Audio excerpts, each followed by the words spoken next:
Este é um agente inteligente aleatório explorando o espaço de estados de um quebra-cabeça deslizante. Este quebra-cabeça se chama Klotsky. Esse tipo de quebra-cabeça com blocos é bastante comum, mas, além de ser um quebra-cabeça em si, esses blocos também definem formas, utilizando suas subestruturas locais e uma estrutura hierárquica global para modelar topologias complexas.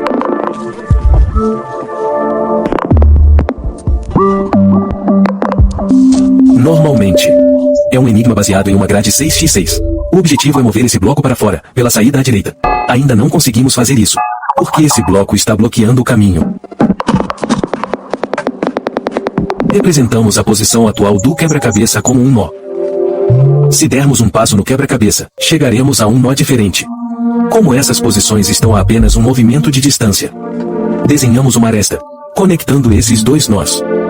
Cada nó ainda se conecta a vários outros nós, formando um labirinto de caminhos.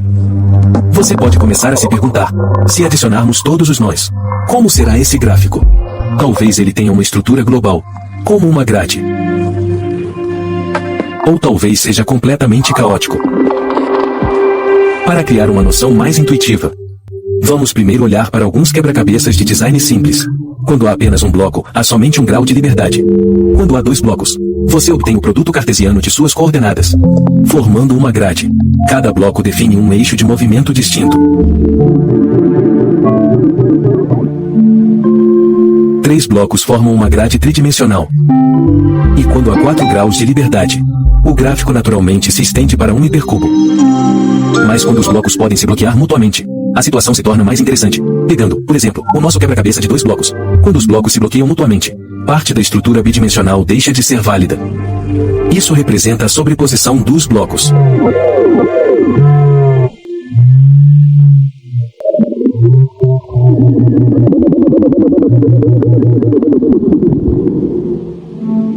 Quando 2 blocos estão na mesma linha, obtemos essa forma triangular. Independentemente de onde o bloco superior esteja, ele servirá como limite de movimento para o bloco inferior. Para quebra-cabeças como esse, implicitamente criamos uma estrutura correspondente idealizada, relacionada àquelas situações em que, se um bloco não atravessar outro bloco, não seria possível alcançar um estado válido. 3 blocos que se bloqueiam mutuamente ainda podem formar um cubo, embora com algumas áreas vazias. Mas, à medida que o número de blocos aumenta, a relação entre as dimensões do gráfico e o número de blocos diminui, enquanto a influência do número de espaços se torna mais significativa. Por exemplo, este quebra-cabeça possui algumas características interessantes. Se eu o desdobrar completamente, notarei que ele possui uma estrutura global de alto nível. Mas, ao mesmo tempo, em uma pequena parte do gráfico, os padrões de comportamento locais também são bastante regulares. É como um adorável mini exemplo bidimensional da geometria euclidiana. 2 graus de liberdade. Isso porque, neste quebra-cabeça, há 2 espaços vazios, que permitem movimento, em um eixo, controlado pelo movimento do espaço superior, enquanto o outro eixo é controlado pelo movimento do espaço inferior. Em casos extremos, não são os blocos que se movem, mas os espaços, que determinam os graus de liberdade. Assim, em algum estado entre o tabuleiro totalmente cheio e totalmente vazio, obtemos um entrelaçamento entre os blocos, formando uma estrutura complexa de interseções. Este é um dos quebra-cabeças mencionados no início. Sua estrutura de alto nível é bastante simples. Faça uma pausa e imagine como ela pode ser. Talvez você consiga, pela disposição dos blocos, deduzir sua estrutura. Preparado? Sob essa perspectiva, este quebra-cabeça é quase simétrico. A chave está em reconhecer. Estes 2 blocos serão fixados em um dos 2 locais. Eles ficam ou à esquerda da barra vermelha vertical, ou à direita dela. Apenas um bloco pode se mover por vez. Quando a peça vermelha se desloca para cima, o bloco laranja pode ser movido. Quando ela desce, o bloco verde pode ser movido. Esta é a característica-chave da superestrutura deste diagrama. Ela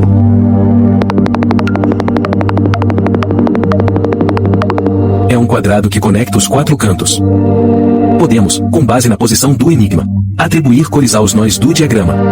Em uma metade dos nós, o bloco verde fica à direita da barra.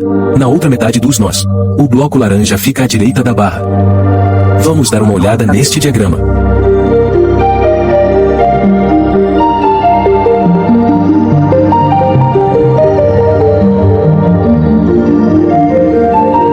Agora, a partir daqui, podemos evidenciar que todos os blocos verdes estão nos nós adjacentes à abertura. Como esperado, eles estão todos na cantos à direita da barra. Você consegue entender por que as áreas próximas aos cantos do diagrama têm uma dimensão mais alta. Agora, vamos ver o Klotsky. O objetivo é mover esse grande bloco para fora da parte inferior. Ele é um pouco diferente, porque os pontos de interseção não possuem pinos fixos. Portanto, os blocos podem se mover livremente na horizontal. É muito mais difícil se comparado ao enigma anterior.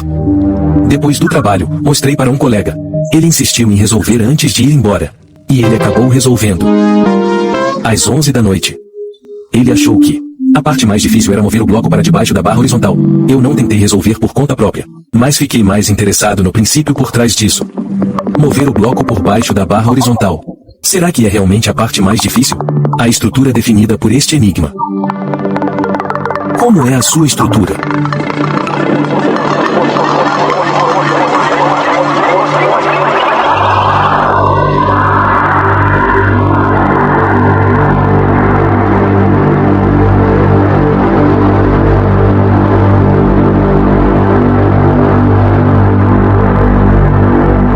Ao todo, há 25.955 nós.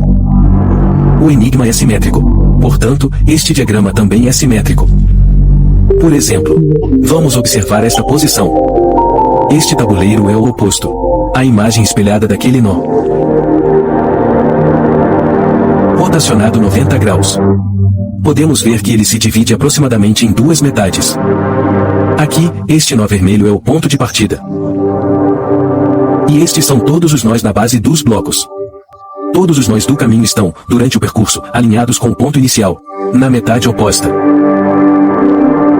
Se os movimentos forem aleatórios, a menos que a sorte esteja a seu favor, é bem provável que fiquemos presos nessa área densa de armadilhas.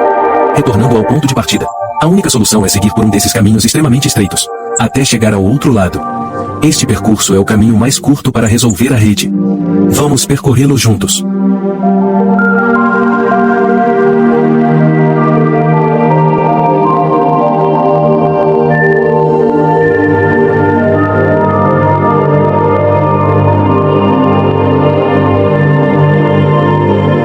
Curiosamente, este não é o caminho usado pelos recordistas de resoluções rápidas do Guinness. Na verdade, eles seguem este percurso. Vamos dar uma olhada. Será que o que meu amigo disse está certo? Ele afirmou que afastar a barra horizontal é o maior desafio. Nós atribuímos uma cor a cada nó. Quando o bloco está acima da barra horizontal, designamos como vermelho. Quando estão lado a lado, designamos como laranja. Quando o bloco está quase abaixo da barra horizontal, marcamos como amarelo. Quando o bloco finalmente fica abaixo da barra horizontal, marcamos como verde. Agora, vamos dar outra olhada na solução. A sobreposição entre eles é extremamente alta. Portanto, a intuição do meu amigo estava correta. O que mais podemos aprender? Lembra deste enigma? Será que há posições inacessíveis? O Klotsky também apresenta isso. Você deve ter notado, embora este diagrama seja simetricamente horizontal, por que, então, não é simétrico verticalmente? Embora, em teoria, você possa virar todos os blocos, de cabeça para baixo, reorganizar. Mas na verdade isso é impossível, a menos que você tire um dos cubos e o coloque de volta, junto com o tabuleiro virado, e todas as outras posições acessíveis. Obtemos um gráfico simétrico bidirecional. Existem outras áreas isoladas não conectadas? Na verdade, existem muitas. Esta é a maior, com apenas 248 nós. É principalmente um caminho longo com ramificações ocasionais. Então, o que torna esse quebra-cabeça tão difícil? Por exemplo, podemos dizer que é difícil, porque é complicado mover o cubo para baixo da barra horizontal. Ou dizer que é difícil, porque é complicado alternar entre duas áreas. Mas acredito que há uma razão mais fundamental. Vamos escolher uma área remota e selecionar um pequeno grupo de nós. Agora vou mostrar para vocês todos os tabuleiros correspondentes a esses nós, mas sobrepondo-os de forma borrada. Assim só podemos ver o padrão comum. Todos os tabuleiros nessa subestrutura têm algo em comum. O cubo e a barra horizontal estão no meio. Essa estrutura local tem dois espaços vazios em forma semelhante à grade bidimensional anterior. Mas se organizarmos os vazios corretamente, podemos entrar em outra subestrutura, que tem suas próprias regras e organização.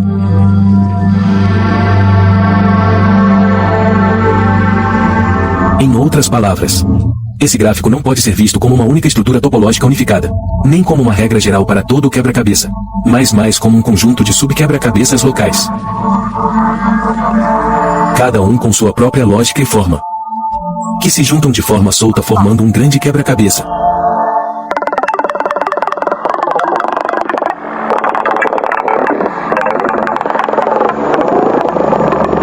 Mas qual é o significado disso? Quem se importa? Isso é só um brinquedo. Permita-me fazer uma analogia. Desenhar um mapa dos fenômenos do mundo natural. Vemos estruturas biológicas de alto nível, construídas sobre estruturas físicas, com várias camadas de abstração no meio. O ponto-chave é a diferença na resolução dos fenômenos. Não é exclusivo da física. Mesmo os brinquedos domésticos mais simples não fogem disso. Na verdade, essa forma surge apenas do cálculo exploratório de um conjunto de regras, sistematicamente.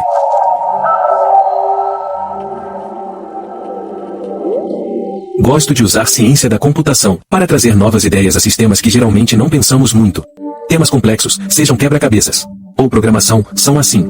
Vistos pela perspectiva correta, eles ficam muito mais claros.